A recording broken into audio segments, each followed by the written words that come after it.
A couple minutes to do a quick life update and to talk about, to just go over some headlines super quick.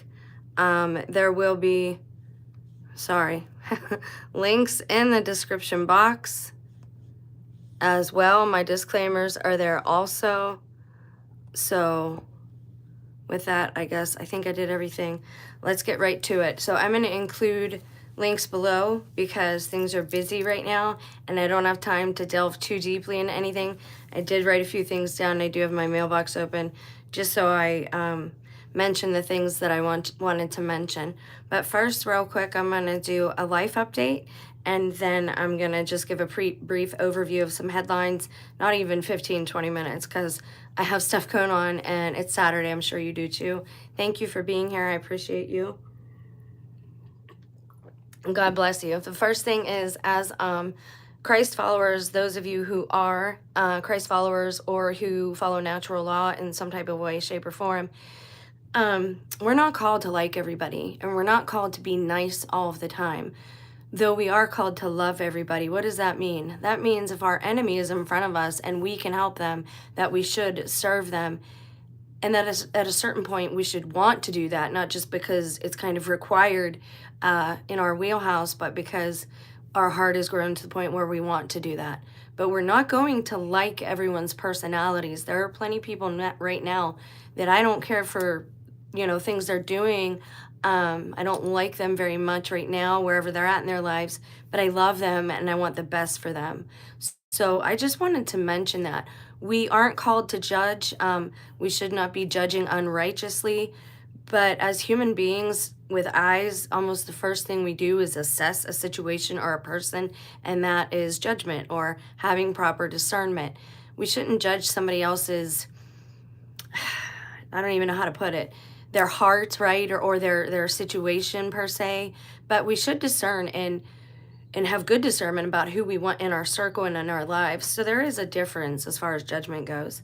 So real quick life update.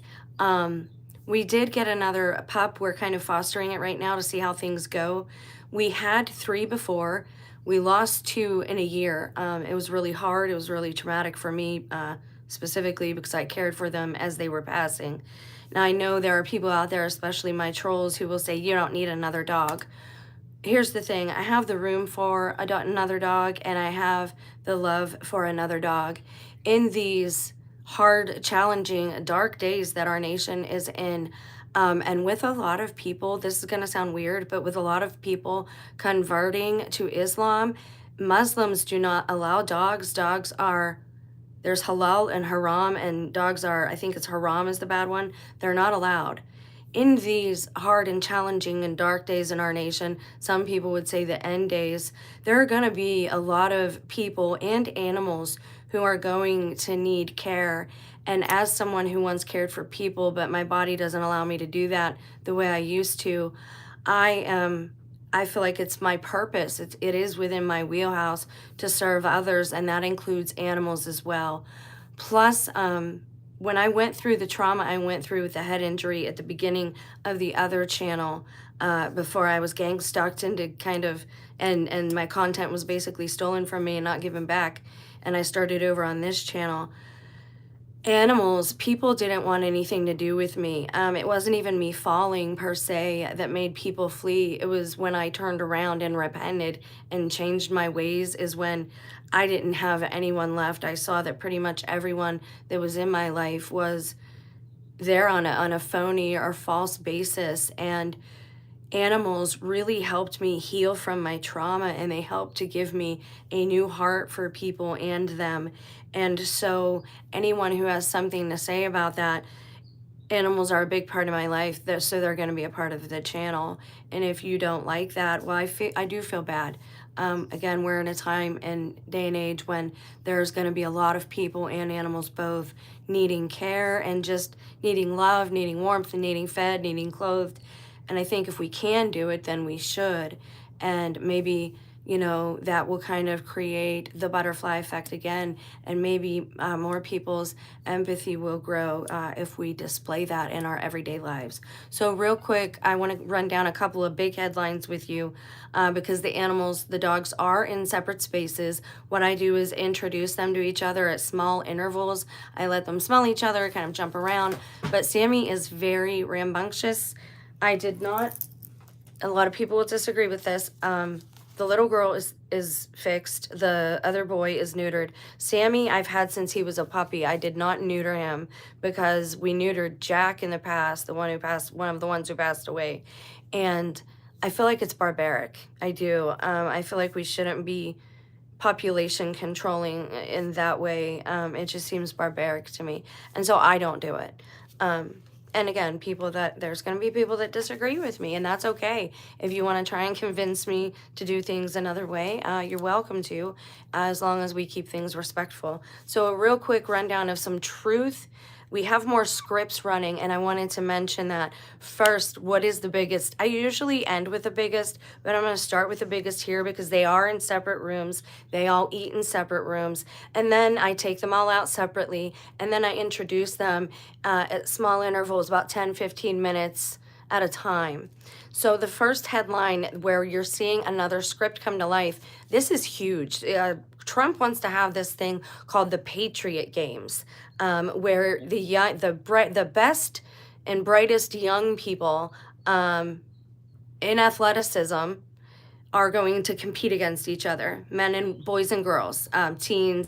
I would imagine somewhere like teens to maybe early 20s, I would imagine. But again, it's not. We're going to have to talk about this as time passes and we get more information about how he's going to create this and what the rules will be. But Patriot Games, a lot of people are mentioning Hunger Games. I want to tell you that it's also, and I think it's closer to The Long Walk, and The Long Walk is on YouTube right now. I think it's also on Stars. I watched it. I read the short story. The Long Walk is about all the young it's boys, all of the young kind of, again, I think you have to be like 11 up to like 21. They all walk, and whoever is left at the end, that's the only one that gets to live. All the other ones, if you fall, if you get injured, there are soldiers following you, and they will end you. They say they do this to help control the population, but also to make more resources for the ones who are left. But in the Long Walk, I don't understand why they're eliminating and culling the ones who would be at the age where they are, in their primes. That doesn't make sense. What we're seeing in America now, and a lot of people don't believe, but I think you will soon if you put a lot of the headlines together, you're seeing a culling, and you have seen that. It is in the form of population control, kind of like the purge. A lot of people got the green light to go ahead and do this, and that's why more than ever we need the protection and covering of God the Most High. So then the Patriot Games, this thing that Trump is creating, it's not just like the Hunger Games. It is like the Long Walk more so, I think. And if you get a chance, check it out. It is very visually kind of grotesque, and it looks very real. So it actually made the Charlie Kirk debacle look very fake. So if you get a chance to watch The Long Walk, check it out. But I'm reminded of The Long Walk and Hunger Games when I hear about Trump's Patriot Games, and it is the birthday of the United States. They're also having the World's Fair. We know that that's not exactly the good time that they sell to everybody. I watched Meet Me in St. Louis not long ago to see what I could compare. There's a lot of gaslighting in the end of that, talking about, oh, Papa, they'll never take it down, will they? The little girl goes, and he's like, I don't see how they could, honey, because allegedly it took months and months and months of this buildup, and this family's getting all excited to go to this fair, and they make it look so grand. But there's obviously something else going on there, and the streets are very bare, and it reminds me of what you see today. All you got to do is pull up some streaming camera, CCTV from New York City, and look at the streets today, and then compare it even to a movie in the 80s, and we have nowhere near the population that we once had. So Again, you're seeing two sides of everything. You're seeing the antithesis, the extreme of both ends. And it's kind of fascinating to watch as far as human behavior goes. But we cannot really trust what we're told about the past. That's why there kind of only is the right now. And even if you are Christ followers, followers of natural law and morality, there is no excuse for complacency or cowardice in this time. We all have a wheelhouse, and I think personally we're obligated to use our skill set to help one another. There's a lot of gaslighting happening online too. Don't believe all the hype. A lot of them are bots. They aren't even human beings. There are still human beings left with hearts and souls. They do love God. They do love God's creation. And that's kind of what I'm here to do too, is to just kind of counteract all of the poison that's going forth. Okay, so the next title or headline that I wanted to mention was Ms. Guthrie's missing mom from the morning show. Check this out. The speech, she gave this speech. She read this letter to the kidnappers. And the speech that she gave, somebody saw, I think it was Minutes of Horror. It was actually a part of the script from Silence of the Lambs. And you can't make this stuff up. Just like the where I'm at, the Pasadena, not Pasadena, East Palestine train accident being a script from Netflix. And again, you only saw one shot of the smoke. They never showed you any. It's just everything on TV is just fake, and everybody believes it. Like, and that's their job. Their job is to be actors. Their job is to pretend like they have conflict so that we see this and we behave in the same way. I see it in myself every day. I see it in my household. And I'm not even a political person, but I have a hard time tolerating this hateful behavior that we're all, well, a lot of people are exhibiting in this day and age. So the next script in headlines is the biolab in Vegas. I have been talking about Las Vegas since the beginning of this channel. I have a playlist called America is Israel. It's also Egypt. So we are actually in the Bible, everyone that says we aren't. The Vegas biolab is actually, if you think about it, in Vegas. Another Stephen King plot is The Stand. Stephen King's plot line for The Stand takes place, the big part of it, the Antichrist moments, takes place in Vegas, and it starts with a pandemic. It starts with a virus in the series and in the book The Stand. So the Vegas biolab headlines that we are seeing very closely is matching yet another script, but also another Stephen King script. So maybe right now we're in Stephen King land. I also wanted to mention Epstein and my thoughts on some of this. I found a couple of headlines on him that I'm going to include the links in the description box, and they are: Epstein was a transhumanist. I'm sure he was. He walked in that crowd, right? He had a plan to analyze human DNA on the Virgin Islands. Not sure what that's about, but again, if you want to read about it, I'll include the link in the description box. He also, there was something else about him, and I don't know if I wrote it down. Analyze DNA. Oh, and in him and some people in the files allegedly are part of a human cloning company as well. Something else I want to mention about the Epstein files: a lot of YouTubers are pushing, you got to see him, you got to see him, you got to look for yourself. You won't know unless you look. I feel like that's a honeypot. I feel like they're going to take everyone who even looked at those files and like cart you off. So I feel like the Epstein files themselves are a honeypot because of how much the YouTubers that are in the club are pushing it. Anytime these people push something, and remember, Hollywood got taken down by someone, and it was all the YouTubers, all of the bigger YouTubers who have agents like Mr. Beast. Like, his franchise, his brand is huge, and it reminds me of Willy Wonka, the way it's marketed just to kids. And he's got that really grotesque fake denture smile he has going on. I think he also doubles doing a Christian channel. I've shared it a couple times. I'm not kidding. He looks just like him, except he doesn't have that tooth piece in. You have to understand, evil never sleeps. These people made deals, so they're constantly having to work to pay off that deal, and that work is deceiving the public, which is us. And I think that's everything I want to mention. So be careful. People that are pushing, you got to see the files. You got to open them yourselves. You got to see them. Trump doesn't like conspiracy theorists, he said that they're dangerous. They're already, like, there's something going on. And yes, there are two factions, but I think we're going to see these two factions kind of come together in a way, like red and blue.